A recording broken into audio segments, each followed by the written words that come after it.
तुम्हारा नहीं है। तुमको तो एक बुल्ला भर पानी का काम दिया गया कि देखो इस बुल्ले को इसकी ठीक से हिफाजत करो, लेकिन तुम कहने लगे मैं नहीं रहूंगा तो बुल्ला नहीं रहेगा। बेवकूफी और मूर्खता की बात, ऐसा कभी मत सोचना। ये कहो कि हमको जो सेवा हो दीजिए, जो आदेश मिले खिदमत करने का वो दीजिए और हम खिदमत करें। हम तो छोटे आदमी, तो खिदमत करो, सेवा करो, जो भी सेवा आपको मिल जाए करो।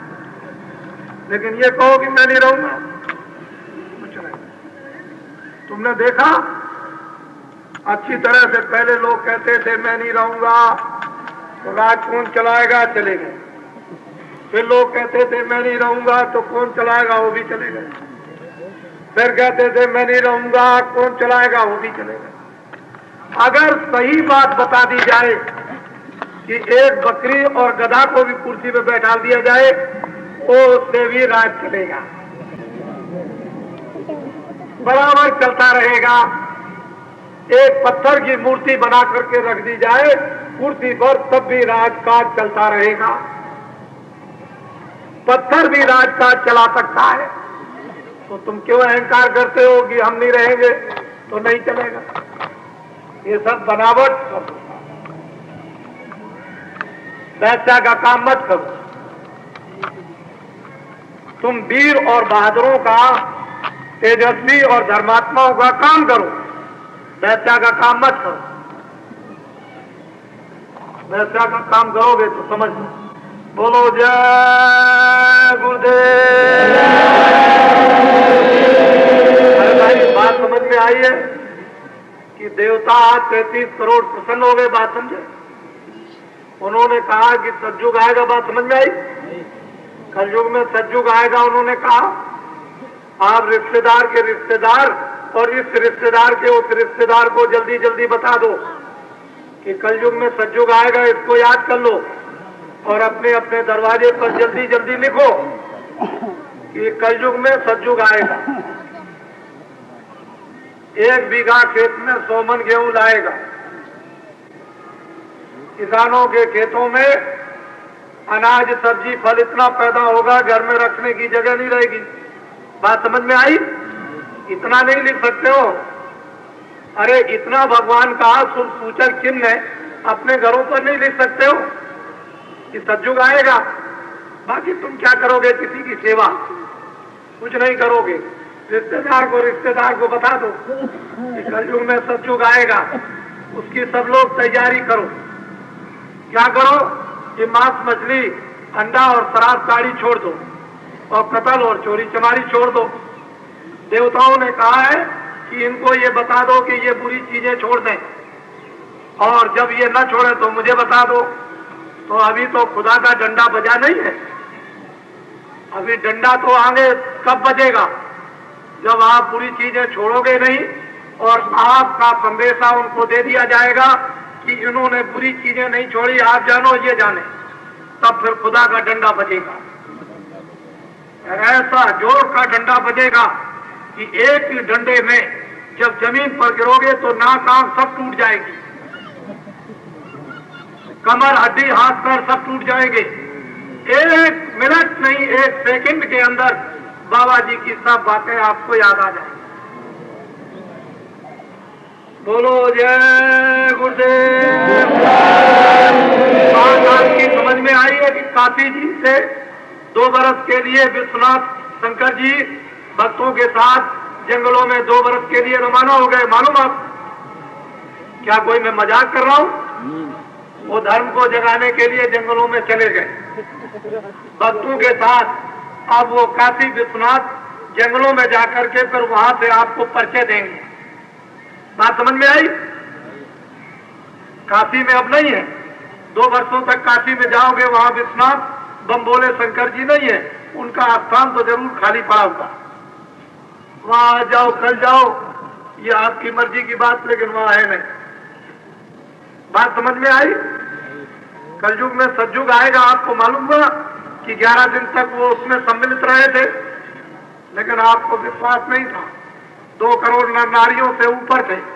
हिंदुस्तान में राज संस्थाएं और धार्मिक संस्थाएं 2 करोड़ नर नारियों को जमा नहीं कर सकती, वो आपने देखा। और आगे जब कार्यक्रम का स्वप्न होगा तो 10 करोड़ नर नारी जमा होंगे। समझ रहे हो? 10 करोड़। बोलो जय गुरुदेव, जय गुरुदेव, जय गुरुदेव। नाम किसका? जय गुरुदेव। नाम किसका? तुम्हारी समझ में बात आई कि हम महात्मा तो है नहीं, हम कोई भगवान और फकीर तो है नहीं, तुम्हारी तरह से एक आदमी। तुमको भी आदमी समझते हैं, हम हमको भी आदमी समझो।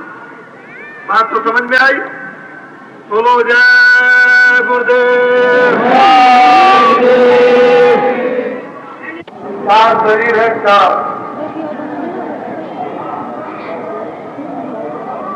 एक तो जिसमें आप बैठे हुए हो इसको कहते हैं स्थूल शरीर। ये मनुष्य शरीर स्थूल शरीर, इस स्थूल शरीर को कहते हैं पिंड लोक। ये कितने तत्वों का है उसको ध्यान से सुनो। जल, पृथ्वी, अग्नि, वायु, आकाश, ये 5 तत्वों का स्थूल शरीर, मनुष्य शरीर। उसमें 5 में जानवर, पशु, पंछी सब आ जाते। पशु पक्षियों में किसी में 2 तत्व है, किसी में 3 तत्व है, किसी में 4 है और किसी में 1। मनुष्य शरीर में 5 तत्व। जल, पृथ्वी, अग्नि, वायु, आकाश। एक तत्व को कम कर दिया जाए तो आदमी पागल हो जाएगा, बुद्धि काम नहीं करे। मनुष्य शरीर की विशेषता यह है कि 5 तत्व पूरे और बुद्धि काम करती है। इसको कहते हैं स्थूल शरीर। इस स्थूल शरीर में जो आहार है वो फल का है, अनाज का है, दूध का है, घी का, सब्जी है। इस स्थूल शरीर में स्थूल आहार स्थूल तत्वों का।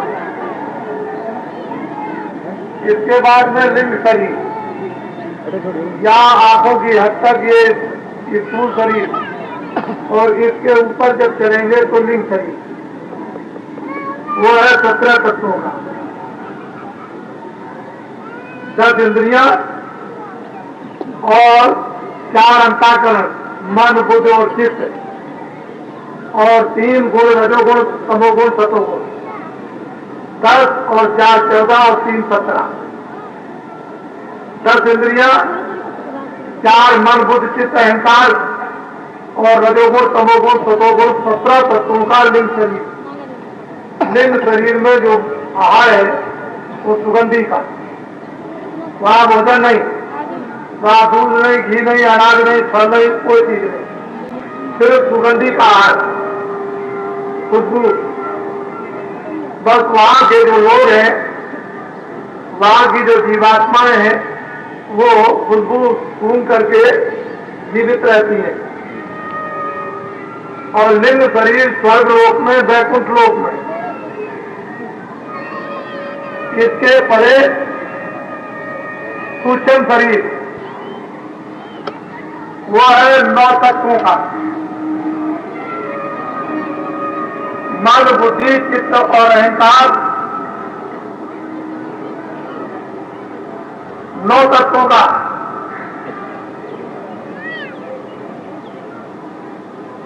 सबसे स्पर्श, रूप, रस, गंध,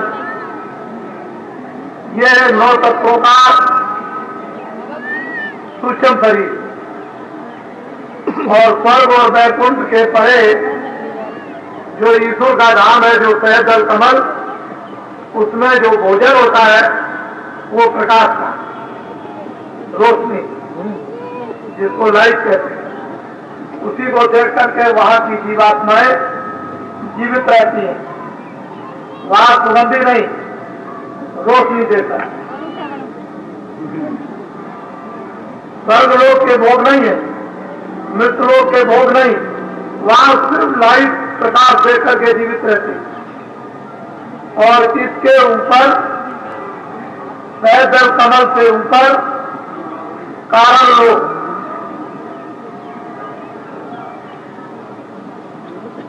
वो शब्द रस रूप गंध, यानी 5 तत्वों का, वहां पर जो भोजन है वो शब्द का, आवाज का। बिना आवाज के वहां जीवात्माएं जीवित नहीं रह सकते। इसलिए जो भोजन है, खुराक है, वो शब्द की, आवाज की है, वाणी, जिसको बाजा कहते हैं। इन 4 शरीरों में अपने अपने लोगों में अलग अलग उनके शरीर और अलग अलग उनके भोग, एक दूसरे से किसी से मिलते जुलते नहीं। इन 4 शरीरों को पार करने के बाद 4 कपड़ों से जब जीवात्मा अलग हो जाती है, तो इसमें स्वयं जो दोनों आंखों के पीछे जीवात्मा बैठी है, इसमें रचना करने की स्वयं शक्ति आ जाती है। फिर ये खुद रचना करती है, लोग बना दे, बड़ी बड़ी और विविध बात की रचना कर डाले, इसमें स्वयं शक्ति आ जाती है, इसमें ये गुण होता है। और 4 शरीरों से आजाद हो जाती है, फिर बंधन में नहीं।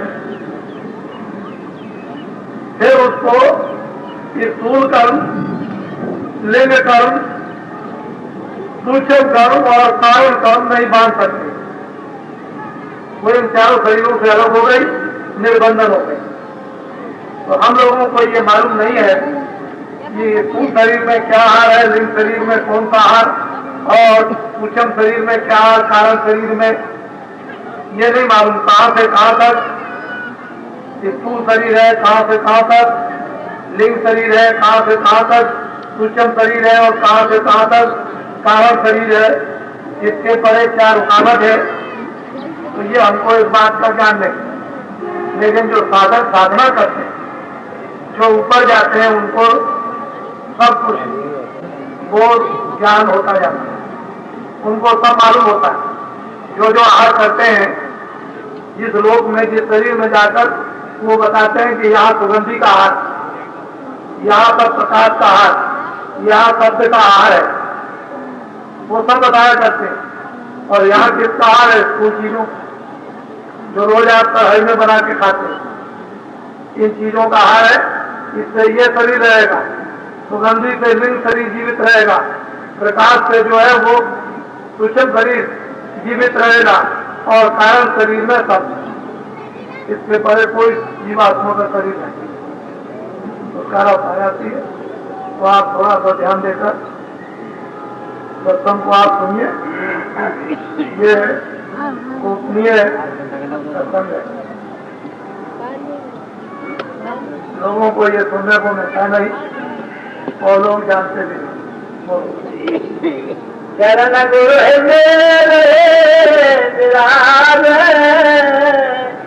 बताया बताया कि गुरु के चरण दोनों आंखों के बीचों बीच और सामने विराजमान, यानी प्रकट हो गई। राम नाम रूपी मणि प्रकट हो गई। गुरु के चरण जो प्रकाशित स्वरूप है, वो प्रकट हो गए। उनका दर्शन, उसमें बड़ा आनंद है। कहते हैं हमारे गृह में, हमारे घर में, मनुष्य रूपी मकान में, तीसरे चिन्ह में, दोनों आंखों के बीचों बीच जब दरवाजा खुल गया, तो कहते हैं चरण कमल आ गए। वो उस गुरु के चरण कमल, वो जो सबका गुरु, उसको पिता कहो, गुरु कहो, वो सब कुछ कहा जाता है। माता कहो, स्वामी कहो, मालिक कह लो, उसको कुल्लम कुल करतार कह दीजिए, सर्वाधार कह दीजिए, सबको बढ़ाने वाला कहिए, सारी जीवात्माओं का रक्षक कहिए। उसके चरण ग्रह आए, मेरे सोते भाग लिए जनाए। अनेकों जन्मों का सो रहा था, मानव जीवन की सांसों का हिस्सा वो जाती।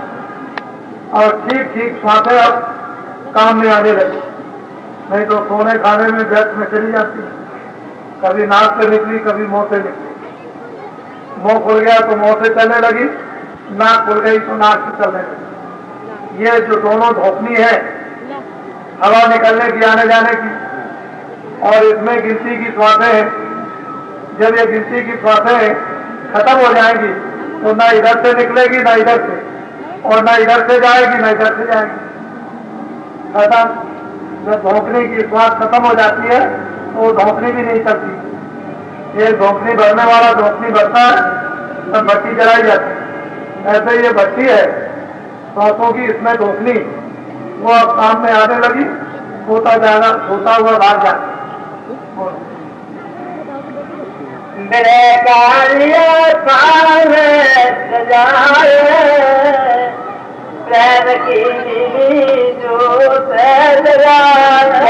विरह की थाली बनाई, विरह की, जिसको तपन कहते हैं, तड़प कहते हैं, विरह कहते हैं, रोना उसको कहो कहते हैं, उसकी एक थाली बनाई और उसमें उड़द की बाती बनाकर रख दी।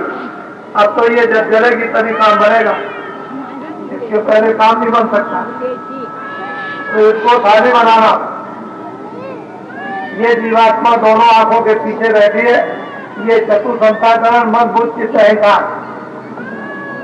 मन अपना काम करता है, किसने काम किया? चिंतन का। उसने चिंतन करके छोड़ दिया और मन संकल्प विकल्प करता है और बुद्धि निश्चय करती है कि ठीक है कि नहीं है, और अहंकार दीवार बनाकर खड़ा हो जाता तो सारा ज्ञान खत्म कर देता है। तो इसमें जो पूरा कचरा भरा हुआ यही तो है कि चिंतन में काम किया, मन संकल्प विकल्प करता है, बुद्धि में विवेक नहीं है और अहंकार दीवार बना के खड़ा हो जाता है तो सर्वनाश कर देगा। ये जब साफ होगा, ग्रह की थाली बना दी जाएगी और जिसमें दीपक जब जलेगा तो अपने अपना काम ये सब करने लगे। जिस अपना काम, मन अपना काम, बुद्धि अपना काम, अहंकार अपना काम, और फिर जीवात्मा सभी है उसमें, वो निकल आएगी और जब निकल आई तो दीपक सामने चलना। हाँ, मन से सनमत थारी भरी गुण फेरी कहते उमंग से खड़ी हो गई और दृष्टि से निहारती है, आंखों से ज्ञान चक्षु से नेत्र सामने देखती।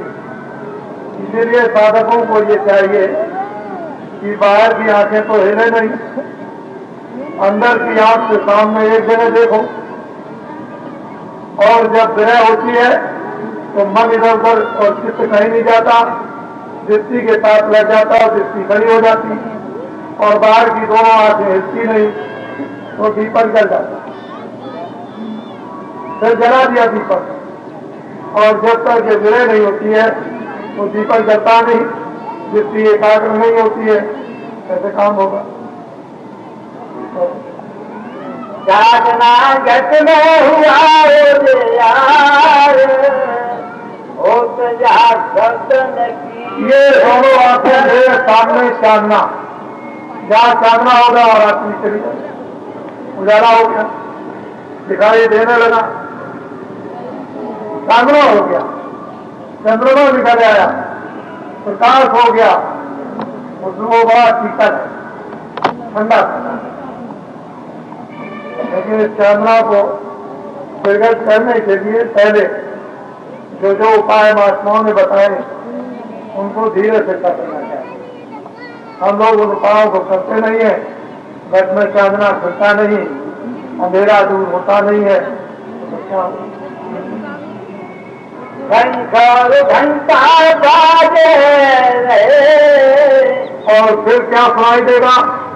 जब चांदना होगा, उजाला प्रकाश हो गया तो घंटे संग की आवाज बड़ी मधुर, इतनी अच्छी स्वामी और मीठी लगेगी कि सुनते सुनते सुनते सुनते उसमें लय हो जाए। यानी अपने आप को भूल जाओ कि मैं क्या हूं। ये सब सुनाई इस मनुष्य रूपी मंदिर में तीसरे घाट पर जब चांदना होता है और देवती उसका दर्शन करती है तो ये सब बाजे बजते हुए सुनाई देते हैं। और जिसके घट में ये बाजे बजने लगे तो हो मंगलमय वो शरीर कितना पवित्र होता है। महात्माओं ने बताया कि जागृत साई प्रगट हो, उस घट की क्या महिमा किया जाए। ऐसे साधु जब कभी घर पर आए तो आवाज साथ बड़े प्रसन्न हो, जब जाने लगे तो रो दो। आवाज साध न हसिया जात न दिया रोड, कहे कबीर का दास की मुख कहां से हो।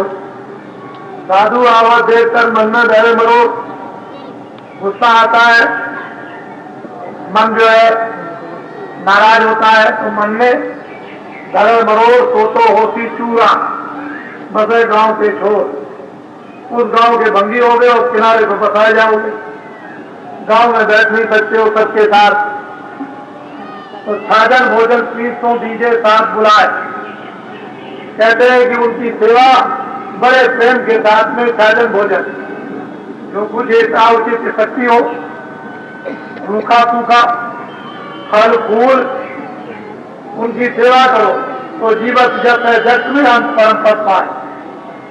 इस संसार में तो तमाम जप होगा और आखिर में ये जीवात्मा परम पद में चली जाएगी। तो वही है कि बड़े भाग जिनके ग्रह में चांदना हो गया और घंटे घड़ियाल बजने लगे, वो घर बड़े भागशाली। यही जब इसने जो यज्ञ किया था तो इस घंटा को बजाने के लिए सुपथ के लिए कहा था कि ये यज्ञ जब सफल होगा जब मनुष्य रूपी मकान पर कोई घंटा बजाएगा, उस समय पर सुपथ संत थे। 24 घंटे उनके मकान पर घंटा बजता रहता। मनुष्य रूपी मकान पर मंदिर में जब हुआ घंटा बजा दिया। अगर ये बाहर का घंटा किसी के घर का होता तो कोई भी ला करके बजा देता, लेकिन ये घंटा नहीं था, वो इधर का घंटा था तो कुदरती बजा। तो इस मैराज की बुद्ध की छज्जे पर खड़े हो, सामने इधर चांदना तुमको दिखाई देगा और फिर देखो कैसी अद्भुत झंकारें उधर से आ रही तरह तरह। तो ये घटका जो भेद है भेद है वो महापुरुषों के ही द्वारा कब प्राप्त होता है जब भेद शंकर घंटा बाजे घाट घट गुलने खोल दिए। मनुष्य रूपी मकान का घाट जहाँ जीवात्मा की जड़ चेतन की घाट बंधी थी 5 तत्वों की और 3 गुणों की, उस जीवात्मा को निकालकर घर का घाट खो दिया। तो छोड़त ग्रंथ पाओ जो कोई तबे जीव प्रसारक हो। जब 5 तत्व जल पृथ्वी अग्नि वायु आकाश और रजोगुण तमोगुण सतोगुण इन तीनों की गांठ से जीवात्मा अलग होगी तभी प्रकाश हो सकती। लेकिन जैसे ही छोड़ने चलो खोलने चलो गांठ को तो रिद्ध सिद्ध प्रेरम हो भाई, फौरन रिद्धियां सिद्धियां आ जाती हैं, प्रेरणा करती हैं, प्रलोभन देती हैं, खड़ी हो जाती हैं, हंसती हैं, मुस्कुराती हैं, ऐसी ऐसी चीजें हाथ में लिए रहेंगी, ये ले लो। और आपकी बुद्धि उसमें फंस गई हर गई तो हो बुद्धि जो परम सियानी। अगर बुद्धि परम सियानी है तो कहेगा हमको कुछ नहीं चाहिए, हमको तो वही चाहिए जिसके पास ये सब कुछ है। और बुद्धि में होशियारी नहीं, विवेक नहीं, तो कहेगी ये संसार की चीज दे दीजिए। तो ये जो चांदना निकला था बुझ गया, बंद हो गया। बस आप इधर रह गए, उधर का दरवाजा बंद हो गया। तो बड़े विवेक के साथ में देखो पहुंची सब मजार जो तिलक पाई जगमग तार। कहते हैं कि सहजल कमल में जब पहुंची तो वो तार ज्योत जो है जगमग जगमग जगमग से चमक रही, और वो ऐसी ज्योत है कि उसी ज्योत में स्थानीय पुरुष का वहां दीदार दर्शन होता है कि वो किस रूप में है। बहुत ही उसका सुंदर मनमोहन श्याम रूप बड़ा ही सुहावना है। वो 3 लोक का मालिक है। सहजल कमल में निरंजन भगवान के दर्शन हुए और वो ज्योत जगमग जगमग, उसके सब महात्माओं ने निशान बताए। ज्योतें तो और भी है, किसी और ज्योत का दर्शन हो गया और आपने कह दिया कि नहीं वो नहीं, और ज्योतों में और निशान है, लेकिन इस ज्योत का निशान ही अलग है। कोई कह दे मैंने उस ज्योत को देखा था, तो पूछा जाएगा उसके बीच में क्या निशान है, तो आप नहीं बता सकते, जिसने देखा है वही बताए।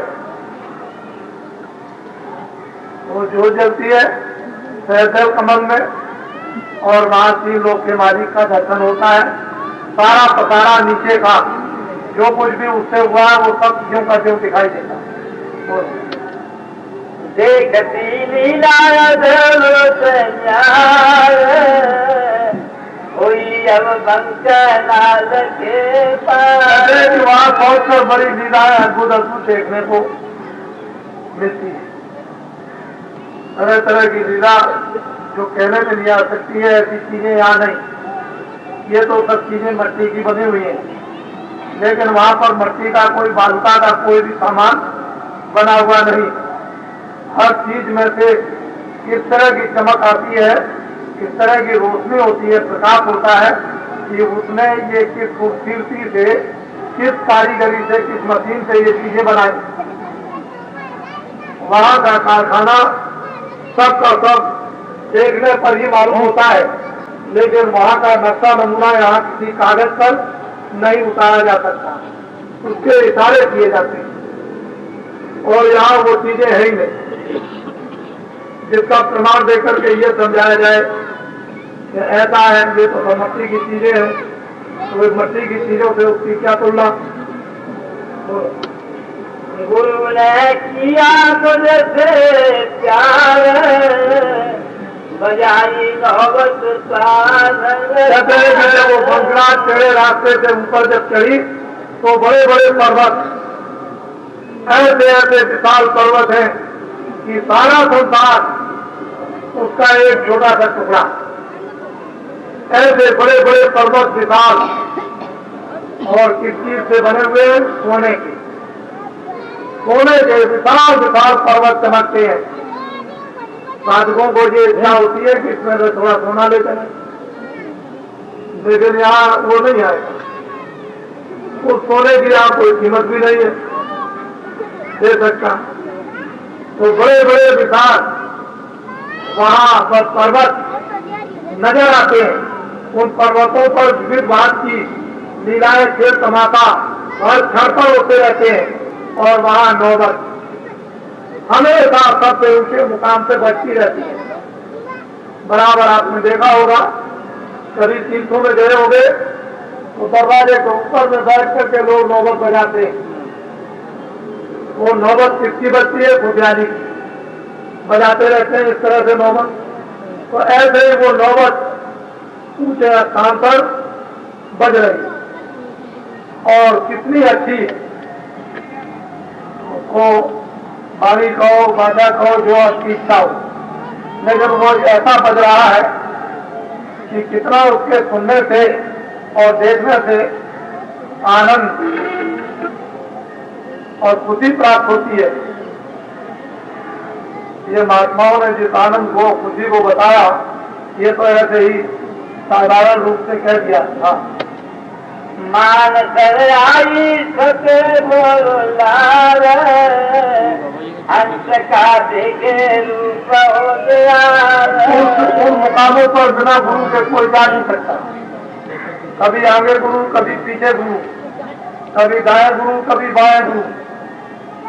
बिना गुरु के वहां एक कदम, एक कील, जर्रा भर, कल भर भी आगे तक नहीं रख सकते हो। ऐसी रचना का भारी विस्तार तो भूल चलेगा, साथ साथ ले चलेगा, क्योंकि रास्ता तो उसका देखा हुआ। हम तो जानते नहीं, चले जाएंगे, हमको तो रास्ता मालूम नहीं है। उधर जाएंगे, उधर देखते हैं कि मानसरोवर, उधर स्नान करना पड़ेगा, बड़ा भारी सरोवर है, और वहां पर उसके इर्द गिर्द कितने चमकते हुए घाट उसके बने हुए हैं, और वहां पर जीवात्माएं रूहें किस तरह से उस मानसरोवर में स्नान करती है, ये एक देखने का दृश्य है। वो जलवा है, तो चीजें सब कुछ थी, लेकिन बताने वाले न मिले, राह दिखाने वाले नहीं मिले।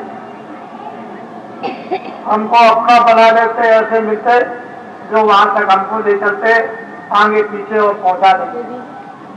आप यहाँ बिना गुरु के राम और कृष्ण, बौद्ध और ईसा एक कदम भी नहीं चल सके, तो आपकी हस्ती क्या है कि बगैर गुरु के चलेगा?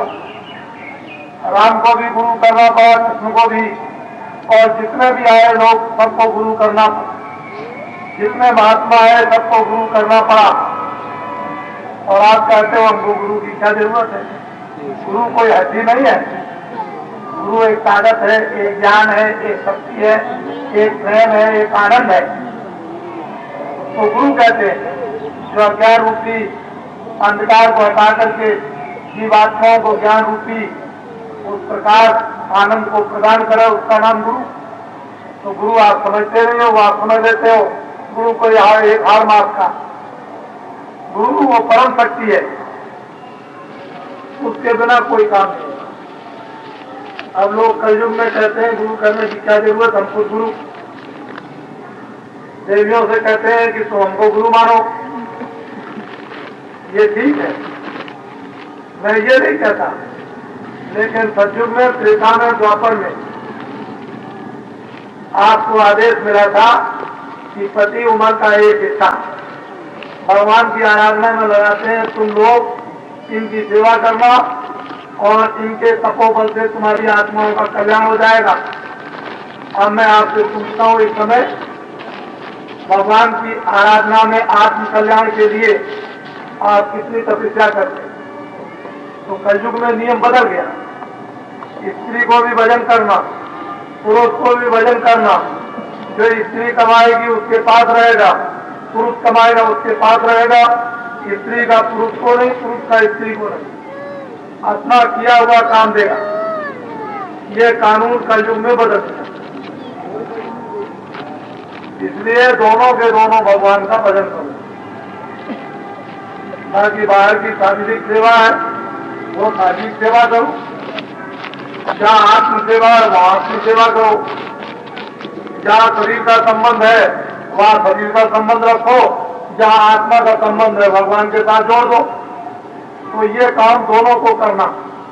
पहले युगों में महात्माओं ने स्त्रियों की सुविधा के लिए स्त्रियों को वो तत्व उस समय पर नहीं जगे थे जिससे वो भजन करती, इसलिए उस समय आदेश दे दिया था कि इनकी सेवा से तुम्हारा बड़ा हो जाएगा। लेकिन अब उन तत्वों की जागृति हो गई और रास्ता सबके लिए खोल दिया, तो जितनी सुगमता स्त्रियों को उतनी पुरुषों को, दोनों एक ही रास्ते से बैठ के भजन कर सकते, किसी को कोई बाधा नहीं।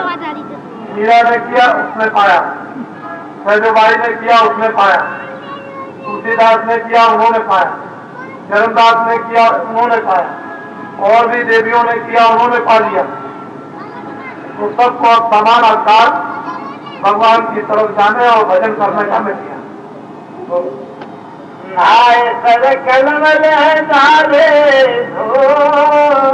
सरोवर में पुरुषों ने, जीवात्माओं ने जो भी वहां पहुंची स्नान किए उस सरोवर में, और जितने भी कलमल के जितने दोष थे, अवगुण थे, विकार थे, बुराई थी, वो सबको ले जाकर के दौड़ा। मन को मन के भंडार में, बुद्धि को बुद्धि के भंडार में, चित्त को चित्त के भंडार में, प्राणों को प्राणों के भंडार में, इनको सबको अपने अपने भंडार में पहुंचाती हुई जीवात्मा जब गुणातीत होकर के अकेली चली, मानसरोवर में स्नान किया, सारा कुछ ऐस धो दिया और बिल्कुल उसकी धूप में हो गई कि हंस उसके सामने कुछ नहीं, इतनी श्वेत और सफेद हो गई जिसको व्हाइट कहते हैं। नाय कर कलमर डाले धो शब्द सुन सारा सुनाई मोया। कहते हैं कि फिर उसको उतार कर उसको सुनाई दिया। किसने सुनाया? गुरु ने। वहां भी गुरु की जरूरत है। हर शब्द का परिचय गुरु, हर मंडलों का परिचय गुरु, हर देशों का परिचय गुरु कराएगा। बिना गुरु के नहीं हो सकता। कहते हैं गुरु ने वो भी सुनाया। रूप लगे अक्षर का जब ये 10वें द्वार में पहुंची तो अक्षर का साक्षात्कार दर्शन हुआ, रूप का। और वहां पर किसी से पूछा जाए कि भाई रूप में क्या है, तो वहां कुछ लिखा हुआ। जो लोग यहाँ से जाते हैं वहां कुछ पढ़ते हैं। ये अक्षर उधरी से आए। ऋषि मुनियों ने जो प्राणायाम किया और उससे उन्होंने जो कुछ अनुभव किया है, ये सब अक्षर ऊपर की तरफ से आए। तो अक्षर का दर्शन हुआ, दीदार किया, उनकी आवाज सुनी और बहुत मीठी महीन, दिल को पकड़ने वाली, अपनी तरफ खींचने वाली किंगरी और सारंगी की आवाज में जिस तरह से मृग को बजाया जाए, और जब वो सुनता है तो मस्त हो जाता है। इतना मस्त हो जाता है कि अपने पैर आगे फेंक देता और उसको होश भी नहीं रहता है उसी मस्ती में कि बदरी आएगा हमारा सिर काट देगा। रूप लगे अक्षर का सुनिया घाट चली अब सत्व हुए समर जाए बंसी शान बिना और सतगुरु की सहायता के वो सुन मडल महासुर के मैदान में प्रवेश नहीं कर सकती। सतगुरु साथ साथ चलेंगे और फिर उसको बंसी, जिसको सुनकर के तीनों लोग उस बंसी की आवाज को सुनकर के मोहित हो जाते हैं। उस बंसी को संतों ने सुना और जिन जिन को सुनाया सो मोहित, जिनको न सुनने को मिले, इसको न जाने उनके सामने क्या। भैंस जो है भोजन करती है, उसके सामने कुछ बजाइए तो उसकी समझ में कुछ नहीं आता। ऐसे ही भैंस की तरह से अगर जगत में काम करते रहो और आपके सामने कुछ रखा जाए और आपकी समझ में ना आए तो जीवन पशवत है। मनुष्य का जीवन ना समझी के कारण पशु, और समझ गए तो मनुष्य, कुछ कर दिया तो देवता, सिद्धि कर ली तो भगवान। काम तो बन जाएगा इस तरह से, लेकिन अभी तो हमने कुछ काम किया ही नहीं है, तो हम मनुष्य क्या, हम पशु है, इंद्रियों के भोगों में लिप्त है, इसलिए पशु समान है। मांसाहारी कुतोदया जस बकरी तस गाय। मांसाहारी सबका भक्षण करते हैं, गाय से बकरी। मीन बाप जो करे आरा 64 जन्म की दोषा। मछली का मांस खाने वाले 64,000 बरस तक उनको गिद्ध का जन्म दिया जाता। आकाश में उड़ते रहो, जहां खड़ा हुआ मांस 64,000 बरस तक खा।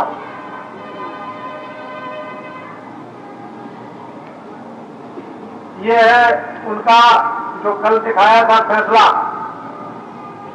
ये फैसला ऐसे नहीं करता, वो तो महात्मा जब इसको खाते को फाड़ फूड़ के खत्म कर दें, जला दे तो छुट्टी मिले, नहीं तो ये खाता खत्म नहीं होता, ये भोगना पड़ेगा।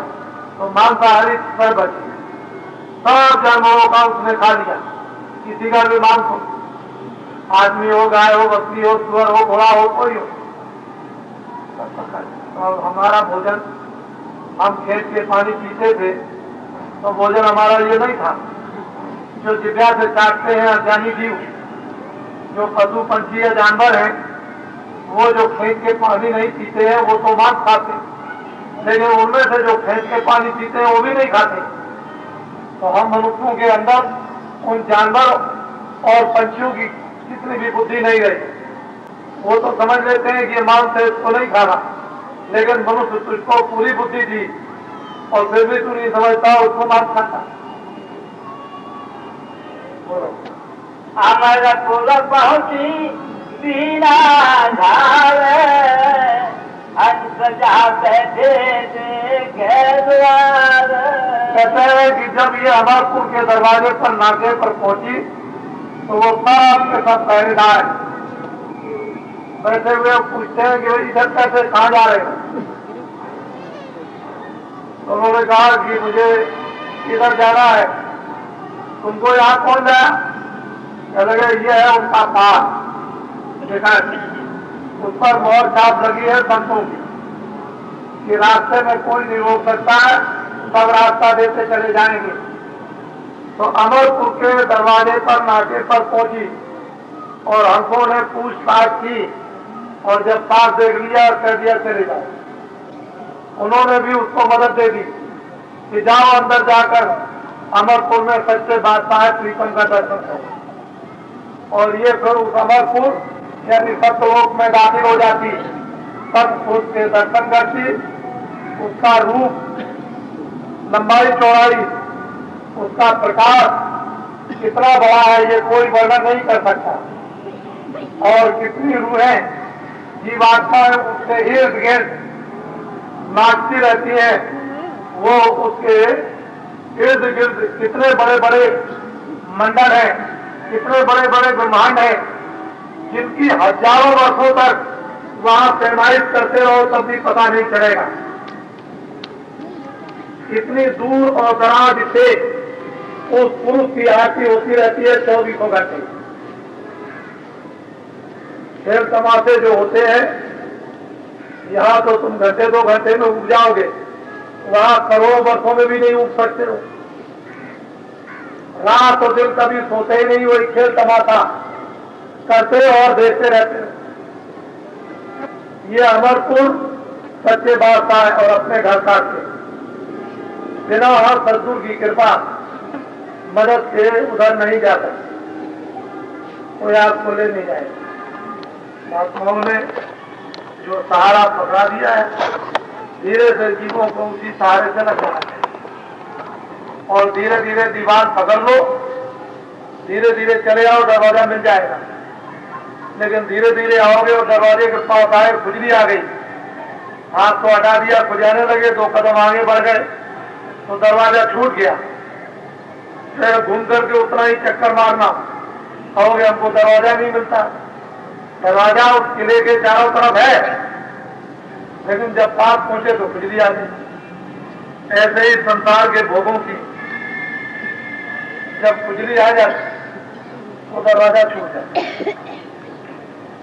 निकल गए, बहुत लंबा किला है, कितना चारों तरफ लंबा परकोटा है, फिर आपको वो दरवाजा मिलता नहीं, जीवन निकल जाता, खत्म कर देते हो। तो महात्मा परकोटे का दरवाजा बता दे, उसी को धीरे से पकड़ के खटखटा दो तो दरवाजा ऑटोमेटिक खुल जाएगा, धीरे से खुल जाएगा। बस ये आपको सत्संग सुना रहा हूं, सच्चे प्रीतम का, बहुत दूर है, पास में नहीं है, चलना पड़ेगा, मदद लेनी पड़ेगी, साथ सामान तैयार, सब कुछ करने होंगे। अपनी जितनी बुराइयों की घटनियां हैं सब कुछ अर्पण करनी होगी, हल्के हो जाओगे। अरे अब ऐसे होशियार हो कि गठरी दूसरे को दे दो लेने के लिए, बल्कि होशियारी सावधानी से नारी सबके सब फरमान के अंदरूनी रास्ते पर चले। भगवान का मंदिर है, मनुष्य शरीर है, जीवात्मा उसकी अंत है। ये दोनों आंखों के पीछे बैठी है, ऊपर अपने स्थान पे बैठकर वो बोली बोलता है, बाजे बजाता है, उसको धीरे से पकड़ लो, अपने मन को, मन के विकार को, अपनी सूरत और सूरत के ऊपर के आवरण को धीरे से मदद लेकर के उतार लो और नाम सत्ता के साथ में अपने को जुड़ जाओ और धीरे से चढ़ करो, किसी को पता न चले कैसे आते कैसे जाते हो। अपने घर में पहुंच जाओ, झगड़ा झंझट ये खत्म हो जाएगा। हमेशा का जन्मना मरना 84 जन्म नरकों में नहीं, ये पशु पंछी रोज आपके मोहल्ले में घूमते हैं, इन्होंने भी मनुष्य शरीर पाया था लेकिन गलती की तो उसमें बंद कर दिए गए। अब जब तक कि पूरा भोग नहीं भोग लेंगे तब तक वो चक्कर नहीं छूट सकता। या ऐसा हो जाए महात्माओं की दया हो जाए तो सीधा चक्कर छूट जाएगा, आगे नहीं लगाना पड़ेगा। तो वो तो दया कब होगी कब नहीं होगी, लेकिन ये चक्कर छूटने वाला नहीं, इससे बचेगा। जय गुरुदेव।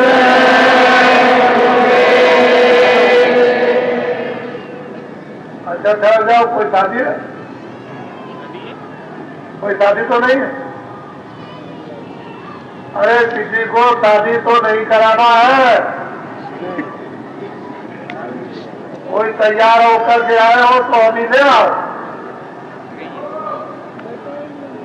अरे शादी मैं नहीं तय करता हूं, तुमको अपना वहां से ठीक कर जाना अपनी अपनी जात में। हाँ तो उनको यहाँ ले आओ, जब हम पहले ही पे कहा समय को नष्ट न करो। देखो एक पैसा नहीं लगता और ये दहेज प्रथा यहाँ कुछ नहीं, दहेज प्रथा से सब लोग मुक्त रहते हैं,